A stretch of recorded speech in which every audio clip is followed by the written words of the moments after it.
बहुत समय पहले की बात है।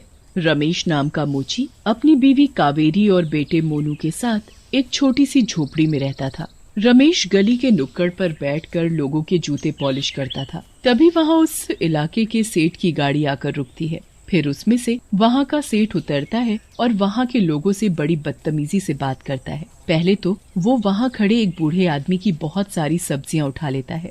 सेठ जी, 200 रुपए हो गए। तेरी इतनी हिम्मत जो तू मुझसे पैसे मांगे। नहीं देता मैं पैसे।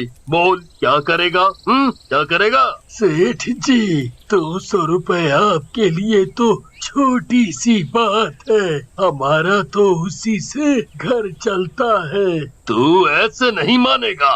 मोनू को ये सब देखकर बहुत गुस्सा आता है। देखो ना पापा, कितना बदतमीज आदमी है ये। तू चुपचाप जूते पॉलिश कर और वहाँ ध्यान मत दे। ये तो यहाँ की रोज की बात है। बूढ़ा आदमी बेचारा अपनी गिरी हुई सब्जियां उठा उठा कर अपने ठेले पर वापस रखने लगता है। उसके बाद सेठ रमेश के पास जाता है। सुन, चल मेरे जूते पॉलिश कर। जी सेठ जी, अभी करता हूँ। रमेश उस सेठ के जूते पॉलिश कर ही रहा होता है तो गलती से ब्रश उस सेठ की पैंट पर लग जाता है और पैंट पर पॉलिश का निशान आ जाता है। सेठ वो निशान देखकर आग बबूला हो जाता है और गुस्से में आकर रमेश को एक लात मारता है, जिससे रमेश बेचारा दूर जाकर गिर जाता है। अबे ओए अंधे, ये क्या किया तूने? पता है कितने महंगे कपड़े हैं मेरे? पापा पापा उठो। पापा पापा पापा, आप ठीक तो हो ना पापा? हाँ बेटा, मैं ठीक हूँ। अंकल, आपने मेरे पापा को क्यों मारा? हम गरीब हैं तो क्या आप हमारे साथ कुछ भी करोगे? अब तू मुझे बताएगा कि मैं क्या करूँ? अरे अरे सेठ जी इसे माफ कर दो। ये तो पागल है, इसे पता नहीं है कि कैसे बात करते हैं। मुझे पता है पापा, पर शायद इन अंकल को नहीं पता कि हमें सबसे अच्छे से बात करनी चाहिए, चाहे कोई गरीब हो या अमीर। तेरी इतनी हिम्मत, मुझसे जुबान लड़ाएगा? अब देख मैं तेरा क्या करता हूँ। सेठ गुस्से में आकर रमेश को और ज्यादा मारता है। मोनू अपने पापा को बचाने की बहुत कोशिश करता है पर बेचारा कुछ कर नहीं पाता। उसके बाद सेठ वहाँ से चला जाता है और फिर मोनू भी अपने पापा को घर ले जाता है। रमेश को इतनी ज्यादा चोट लगी होती है कि वो अगले दिन जूते पॉलिश करने नहीं जा पाता, इसलिए उसकी जगह मोनू जूते पॉलिश करने चला जाता है। जूते पॉलिश करवा लो, जूते। मैं आपके जूते शीशे की तरह चमका दूंगा।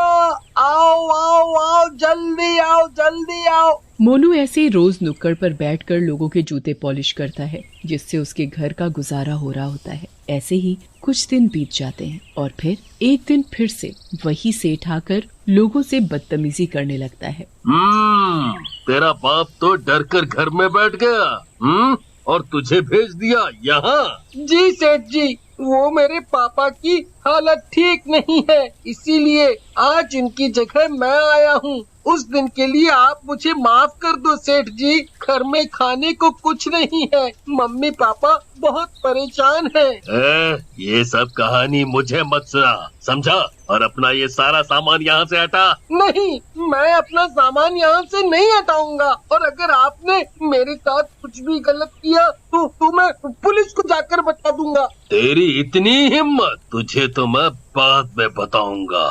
सेठ उस वक्त तो वहाँ से चला जाता है, पर रात को जब मोनू घर वापस आ रहा होता है तो वो सेठ चुपके से उसका पीछा करता है। आज तो मैं इसके हाथ पैर ही तोड़ दूंगा, फिर देखूंगा कल से कैसे जूते पॉलिश करने आएगा। सेठ अपनी गाड़ी को तेजी से मोनू की तरफ लेकर जाता है और उसे एक टक्कर मारता है। मोनू का सर सीधा एक पत्थर में जाकर लगता है। मोनू खून में लथपथ सड़क पर पड़ा रहता है और सेठ वहाँ से भाग जाता है। कुछ देर बाद एक आदमी वहाँ से गुजरता है तो वो मोनू को वहाँ मरा पड़ा देखता है। वो जल्दी से मोनू के माँ बाप को जाकर ये बात बताता है। मोनू के माँ बाप को जैसे ये बात पता चलती है, वो दौड़ते हुए वहाँ आते हैं और मोनू को मरा देख बहुत रोते हैं। उनका रो रो कर बुरा हाल होता है। कुछ दिन बीत जाते हैं और फिर एक रात सेठ एक सुनसान जगह से गुजर रहा होता है। तभी अचानक उसकी गाड़ी रुक जाती है। ये क्या हो गया? अचानक मेरी गाड़ी कैसे रुक गई? ये तो बिल्कुल ठीक थी। सेठ गाड़ी से उतरकर चेक करने लगता है कि गाड़ी में कुछ खराबी तो नहीं हो गई, और तभी पीछे से एक आवाज आती है। जूते पॉलिश करवा लो सेठ जी, आपके जूते बहुत गंदे हो रहे हैं। सेठ तुरंत पीछे मुड़कर देखता है तो वहां पर कोई भी नहीं होता। तभी उसे दोबारा वही आवाज आती है, सेठ जी, आपके जूते बहुत गंदे हैं, क्या मैं इनको साफ कर दूं? सेठ वापस पीछे देखता है तो कोई भी नहीं होता। अब सेठ को डर लगने लगता है। वो जल्दी से गाड़ी ठीक करता है और वहां से निकल जाता है। घर जाकर सेठ चुपचाप अपने कमरे में जाकर सो जाता है। आधी रात सेठ को किसी के चलने की आवाज आती है तो वो अचानक उठ जाता है। सेठ देखता है कि उसके बेड के पास उसके जूते रखे हुए हैं जो बहुत ही बुरी हालत में होते हैं। ये जूते तो अलमारी में रखे थे, इनको यहाँ लाकर किसने रखा? और ये इतने गंदे कैसे, कुछ समझ नहीं आ रहा। सेठ जी, जूते पॉलिश कर दूं क्या? बहुत गंदे हो रहे हैं। कौन कौन कौन है यहाँ? सामने आओ।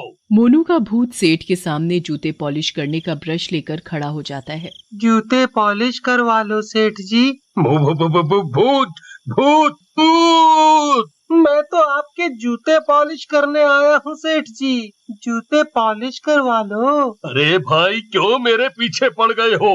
जाओ यहाँ से, मुझे छोड़ दो। जूते तो आपको पॉलिश करवाने ही पड़ेंगे सेठ जी। सेठ आगे कुछ बोल पाता उससे पहले भूत वहाँ से गायब हो जाता है। पूरी रात सेठ उस भूत के डर की वजह से सो नहीं पाता। फिर सुबह उठकर उसे लगता है कि शायद रात को जो हुआ वो उसका वहम था। वो रोज की तरह तैयार होकर नाश्ता करने बैठ जाता है। रामू काका, मेरा नाश्ता लेकर आओ। ये लीजिए सेठ जी, आपका नाश्ता।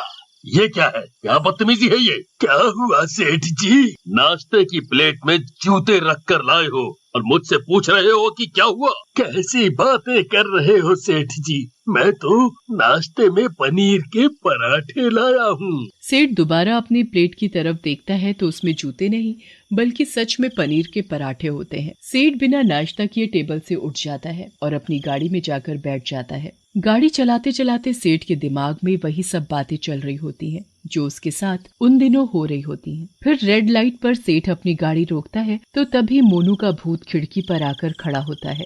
आपके जूते बहुत गंदे हैं सेठ जी, पॉलिश कर दूं क्या? हाँ, फिर से वही भूत। कोई मुझे बचाओ इस भूत से, वरना मैं पागल हो जाऊंगा। सेठ जल्दी से अपनी गाड़ी का शीशा बंद करता है और गाड़ी को वहाँ से भगा लेता है। आखिर क्यों ये भूत मेरे पीछे पड़ गया है? आखिर ये मुझसे क्या चाहता है? मैंने इसका क्या बिगाड़ा है? सेठ इतना बोलता ही है कि उसके पीछे से 2 हाथ आते हैं और उसका गला पकड़ लेते हैं। सेठ शीशे से देखता है कि उसके पीछे वही भूत बैठा हुआ है और उसका गला दबा रहा है। सेठ अपने आप को बचाने की खूब कोशिश करता है पर वो भूत उसे छोड़ने को तैयार ही नहीं होता। छोड़ो मुझे छोड़ो। नहीं छोड़ूंगा, पहले तुमको मुझसे अपने जूते पॉलिश करवाने पड़ेंगे, तभी मैं तुम्हें जाने दूंगा। सेठ की गाड़ी का बैलेंस बिगड़ जाता है और गाड़ी सीधा एक पेड़ से जा टकराती है। जब उस सेठ को होश आता है तो वो खुद को एक झोपड़ी में लेटा हुआ पाता है। ये मैं कहाँ आ गया? और तुम लोग कौन हो? भूल गए क्या सेठ जी, मैं वही जूते पॉलिश करने वाला हूँ जिसे आपने एक दिन बहुत मारा था।